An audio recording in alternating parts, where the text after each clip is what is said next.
Theories of failure, इसकी बात करते हैं हम लोग। तो जब machine element is subjected to a system of complex stress system, यानी machine element is subjected to a system of complex stress system, it is important to predict कर सके the mode of failure, so the design of methodology may be based on particular failure criteria.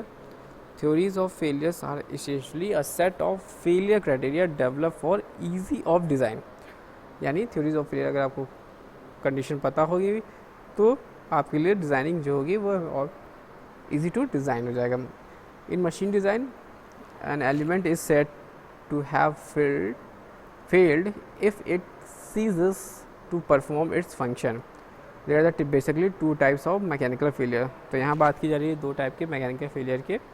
एक होता है हमारा यहाँ पे show कर रहा है यील्डिंग, सेकेंड शो कर रहा है आपका फ्रैक्चर।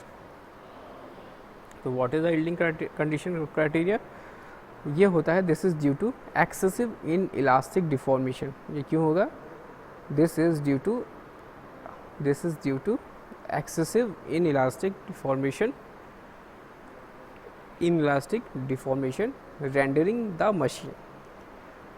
ये क्यों होगा yielding? This is due to excessive inelastic deformation rendering the machine and part unsuitable to perform its function and the mostly occurs in ductile material. तो डक्टाइल मटेरियल्स में हमें ये कंडीशन बता रहा है कि this is due to excessive elastic deformation rendering the machine और machine parts unsuitable to perform its function. बात करते हैं what is the fracture condition की। तो फ्रैक्चर के केस में क्या होगा? Components tears apart in two or more parts में। इसमें क्या हो जाता है कि जो फ्रैक्चर के केस में कंपोनेंट जो होता है वो टीयर्स हो जाएगा apart in two or more parts. This mostly occurs in the brittle materials.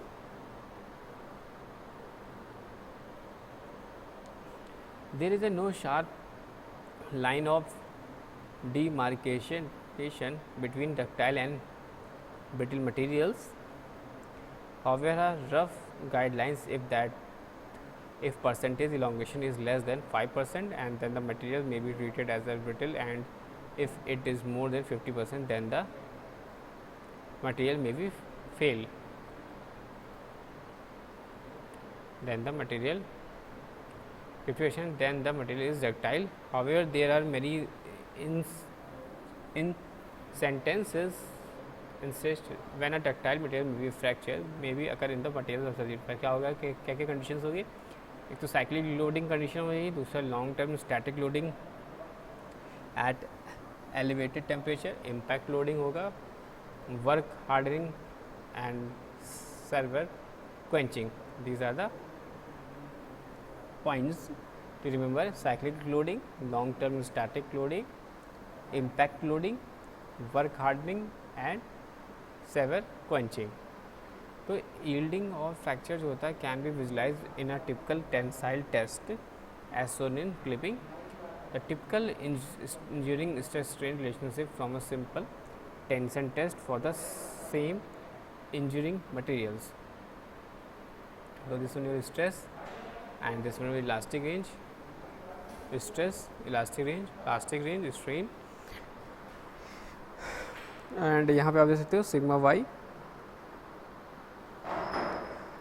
and there have a y point, there point u point and p point and f point and show the region is plastic range, and this is when your elastic range. This is the stress strain diagram for ductile material, that is low carbon steel. Low carbon steel. आगे हम लोग पढ़ते हैं। तो आगे हम देखते हैं this is the your stress versus strain true injury. यहाँ पे आप देख सकते हो ऑफसेट मिल रहा है 0.2%। Stress diagram for low ductility case में डायग्राम ऐसे बनेगा।